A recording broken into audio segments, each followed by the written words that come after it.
picture an explorer planning an expedition to, you know, the absolute harshest, most unforgiving environment on the planet. Right, a total frozen wasteland. Exactly. And before he even leaves the dock, he makes a calculation so cold, so unimaginably pragmatic that it still stops historians in their tracks today. Oh, I know where this is going. Yeah, he plans from day one to feel his own transport animals to each other just to save weight on rations. It's just brutal. It is. It's brutal. It's efficient, and it completely shatters that romanticized image we have of the noble, flawless heroes conquering nature with heavy wool coats and triumphant orchestral music. It really forces you to look at the ugly reality of exploration. Mm-hmm. I mean, we like our history to be neat and heroic, but when you step out of the textbooks and onto the actual ice, survival is, well, it's incredibly messy. Yeah. The ice doesn't care about a captain's brass buttons, and it certainly doesn't care about naval tradition. The ice only respects what works. And no one understood the mechanics of survival better than the man we are looking at today. So, welcome to this deep dive. Today, we are immersing you in the life of the legendary Norwegian explorer, Roald Amundsen. A truly fascinating figure. He really is. We are pulling directly from historical encyclopedic records of his life, his expeditions, and his ultimate mysterious disappearance. But our mission today isn't just to recite a dry biography. We are here to uncover what is arguably the ultimate masterclass in extreme adaptability, checking your ego, and sheer unfiltered survival. It really is a study of a mind engineered for hostile environments. I mean, he wasn't just brave. He was a meticulous systems thinker who realized that fighting nature is just a losing battle. You have to adapt to it. Exactly. Okay, let's unpack this, because Amundsen's story actually starts with an act of defiance against his own family. It does, yeah. He was born in Norway in 1872 into a family of ship owners and captains, so the sea was basically his birthright. Right. But his mother looked at that incredibly dangerous maritime legacy, and she insisted he become a doctor instead. Which is a pretty classic parental maneuver, right? Steering a child toward a safe career. Totally.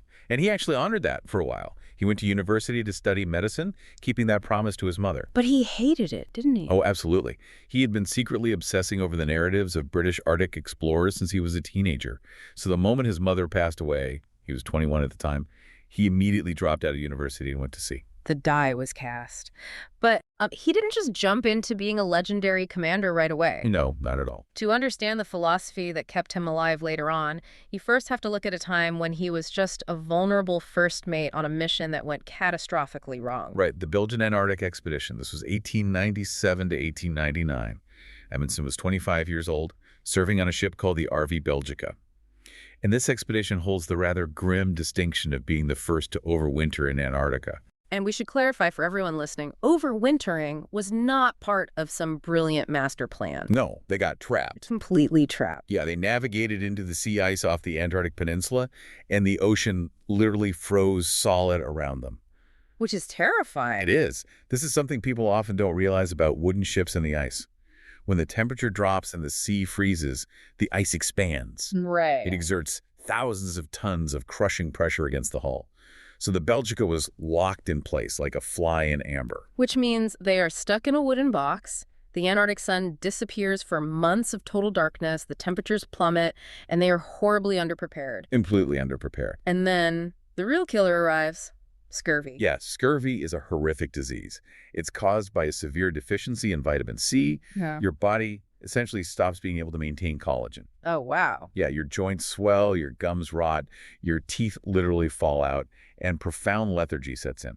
In an environment with zero fresh fruit or vegetables, it was basically a death sentence for sailors. But they didn't die. They were saved by the expedition's American doctor, Frederick Cook. Right. And he forced the crew to eat raw meat and raw organs from penguins and seals they managed to hunt.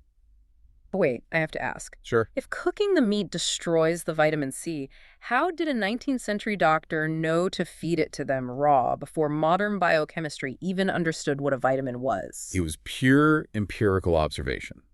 Cook had spent time with indigenous populations in the Arctic on previous voyages, and he noticed that they didn't get scurvy despite having no access to agriculture. Right, because nothing grows up there. Exactly.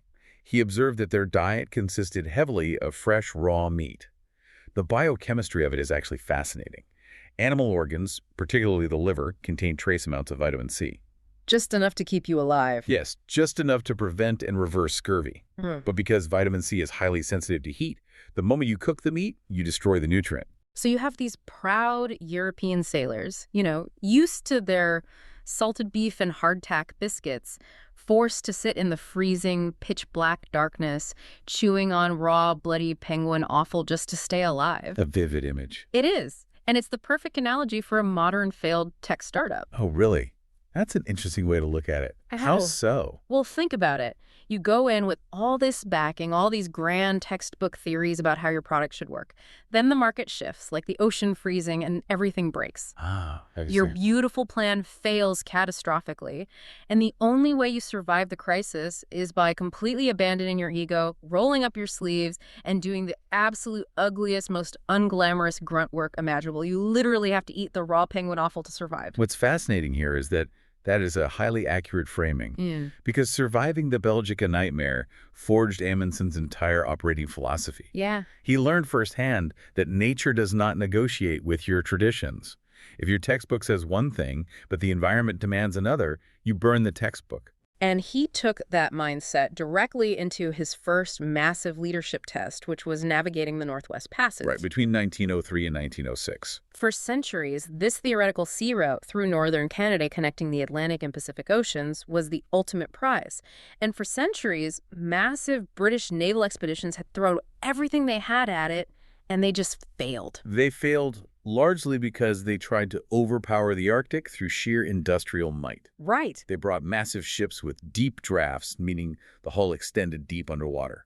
They brought hundreds of men, heavy brass equipment, and rigid military hierarchies. So Amundsen looks at this history of massive, expensive failures, and he basically invents the lean startup model for polar exploration. He really does. He buys a tiny 45-ton fishing vessel named the Jaya. It only had a 13-horsepower engine. I mean, a modern riding lawnmower has more power than that. Why would he choose a tiny fishing boat over an icebreaker? Because of the draft. This goes back to understanding the mechanics of the environment. A deep draft naval ship gets gripped by the expanding ice and crushed inward. Like the Belgica. Exactly. But the Gua had a shallow, rounded hull. When the sea ice expanded and pushed against the sides of Amundsen's ship, the shape of the hull caused the boat to be squeezed upward. Oh. Yeah, it would literally pop up and sit safely on top of the ice rather than being crushed by it. Plus, a small boat could hug the shallow coastlines, dodging the massive, dangerous ice flows in the deep channels. It's brilliant. And he takes only 6 men. 6 men in a tiny boat. But the real genius wasn't the boat itself. It was what they did when they had to stop and overwinter at King William Island. Right. Instead of isolating themselves inside their ship, trying to maintain European decorum, Amundsen spent 2 full winters immersing himself in the culture of the local Netsilik Inuit. He checked his ego at the door. Completely. He recognized a fundamental truth. These indigenous people had successfully lived in this extreme environment for thousands of years. They weren't primitive. They were the supreme experts of the Arctic. He basically crowdsourced his survival strategy. He studied how they used sled dogs for transport instead of forcing men to drag heavy sledges, which was, the British naval tradition. And he completely overhauled their clothing. The clothing is a perfect example of function over tradition. The European standard was heavy, tightly woven wool. Now, wool is warm when dry, but human bodies sweat when doing intense physical labor, like hauling sleds. Right, and sweat in the Arctic sounds bad. Very bad. The sweat would soak into the wool, and in sub-zero temperatures, the wool would freeze solid into a shell of ice.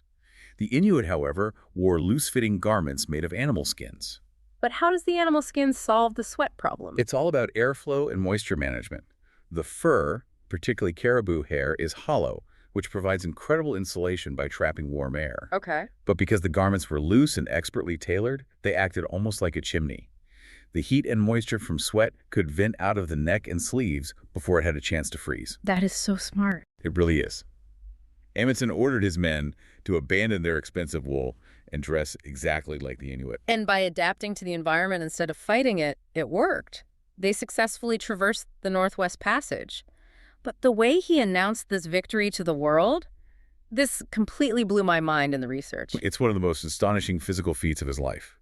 His ship had to stop and overwinter again on the northern coast of Canada, near Alaska. Yeah. And Amundsen desperately wanted to telegraph the news of his success back to Norway. Naturally. But the nearest telegraph station was in a town called Eagle, Alaska. Right, which was 500 miles away. So Amundsen simply straps on his skis, and he travels 500 miles overland through the uncharted, freezing wilderness in the dead of winter, just to send a telegram. That is insane. He sends his message, and then he turns around and skis 500 miles back to his ship. He skied 1,000 miles round trip just to send a text message. Basically, yes. The physical endurance is almost alien. But it worked. He returned to Norway a national hero. But of course, he doesn't retire. He immediately sets his sights on the North Pole. Which leads to the Great Pivot. He spends years securing funding and outfitting his ship for the North Pole.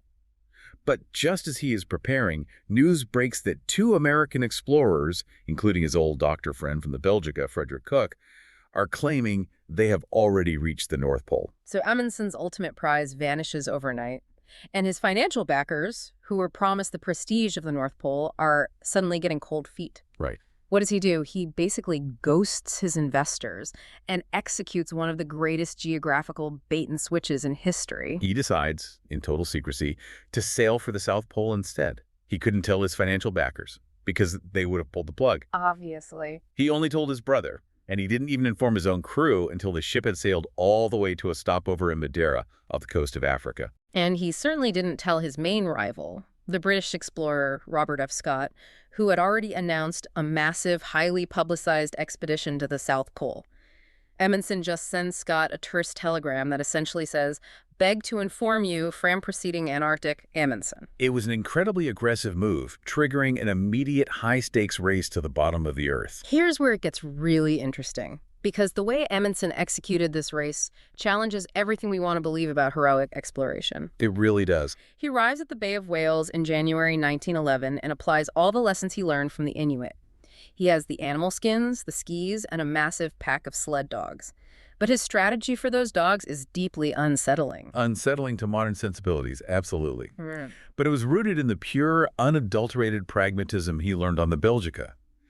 Amundsen knew that hauling heavy rations to feed a large pack of dogs all the way to the pole and back would slow them down immensely. So what did he do? Well, he designed the dogs as a self-depleting resource. Explain how that actually worked in practice for the listener.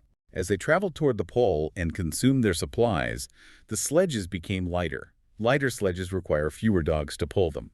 So Amundsen precisely calculated points along the route where they would systematically kill the weaker dogs in the pack.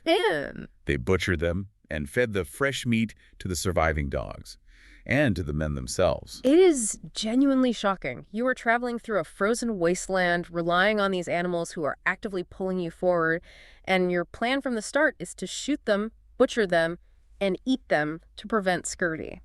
If we connect this to the bigger picture, it highlights the stark difference between Amundsen and his rival Scott. Scott viewed the use of dogs as somewhat unsporting. Unsporting, like it's a game. Exactly.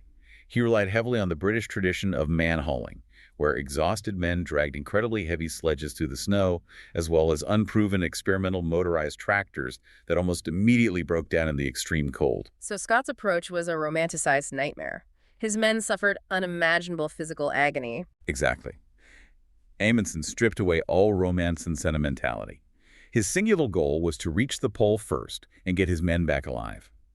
And because of his flawless preparation, his specialized clothing, and that brutal dog calculation, Amundsen's journey to the South Pole was relatively smooth. Smooth enough to win. Yes, they reached the pole on December 14th, 1911, a full month before Scott. A flawless victory built on extreme pragmatism. And once again, you'd think the man would stop. He has the Northwest Passage, he has the South Pole, he is a global icon. Right. But as the 1920s roll in, he realizes that to map the remaining unknown parts of the Arctic, surface travel has hit its limit. You can only go so far on a sled. He has to pioneer a completely new dimension, the sky. Which is an incredible pivot. Yeah. He is now in his 50s, transitioning from a lifetime of maritime and overland survival into the infancy of aviation, and he nearly killed him multiple times. Oh, the failures were spectacular. First, there was the Maud expedition from 1918 to 1925. Right, where she tries to freeze a ship into the ice to drift over the North Pole. Yeah, and that ends in bankruptcy, a broken arm, and him surviving a literal polar bear attack. But the aviation attempts are where the survival gets truly desperate. Let's talk about the flying boats. Yes, the 1925 attempt. He uses two flying boats, the N-24 and N-25. The theory was that a flying boat could land in the open leads of water that occasionally fracture the Arctic sea ice. They fly further north than any plane ever had, but they are forced to land. And the theory fails. The ice starts closing in, crushing the hull of the N-24. Now you have 6 men stranded on the cracking, shifting ice pack of the Arctic Ocean, thousands of miles from rescue. It's a nightmare scenario. Their only hope is to cram all 6 men into the one surviving plane. But a plane that heavy can't take off from jagged ice. It needs a smooth runway. A runway they have to build by hand, with shovels. This detail from the records is staggering. The ice they are standing on is constantly shifting and breaking apart. They are surviving on a food ration of just 1 single pound of food per man per day. That's nothing for that kind of labor. Nothing. And on those starvation rations in the freezing cold, those 6 men shoveled 600 tons of ice to carve out an airstrip. The physical toll of moving 600 tons of ice on a 1-pound daily diet is almost incomprehensible. But they did it. They packed into the surviving plane, and the pilot managed to get it airborne literally as the ice runway was fracturing beneath them. Just movie-level dramatic. They returned to civilization just as the world was preparing to declare them dead. And the craziest part, the very next year, he tries again. And this time, he succeeds. Teaming up with an Italian aeronautical engineer named Umberto Nobile, they use a massive airship called the Norge. They fly entirely across the Arctic from Norway over the North Pole to Alaska. And because earlier claims to the North Pole were heavily disputed, Amundsen and the Norge crew are widely recognized today as the first definitively verified expedition to reach the North Pole. He had finally done it all, the surface, the sea, and the sky. But the ice never really lets you go, does it? It rarely does for explorers of his caliber. 2 years later, in 1928, Umberto Nobile, his former partner on the Norge, crashes a new airship called the Italia in the Arctic. Right. Despite having had a bitter public falling out with Nobile, Amundsen doesn't hesitate. He immediately volunteers to fly a rescue mission over the Barents Sea to find survivors. And that was the last time anyone ever saw him. Parts of his plane, a wing float, and a fuel tank were later found washing up on the coast. It is universally assumed the plane crashed, and Amundsen died in the freezing waters he had spent his entire life trying to master. It is a profoundly fitting end. Right. He died doing what he had always done, heading straight back into the unknown to save another explorer. So what does this all mean? The footprint he left behind is immense. The scientific base at the bottom of the world is called the Amundsen Scott South Pole Station. There is a massive crater on the moon named after him, and NASA is currently looking at it as a landing spot for the Artemis lunar missions. That's quite a legacy. But for you listening right now, the takeaway is deeply practical.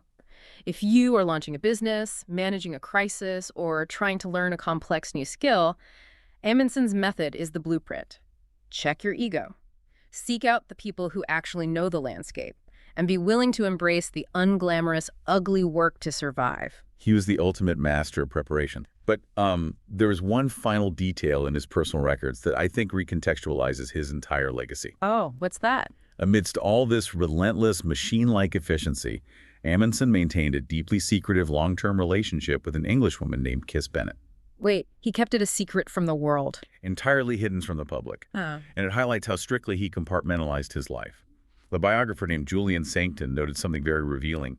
He wrote that Amundsen found little use for any activity or any part of his life that didn't directly help him fulfill his polar ambitions. Everything was subordinated to the goal.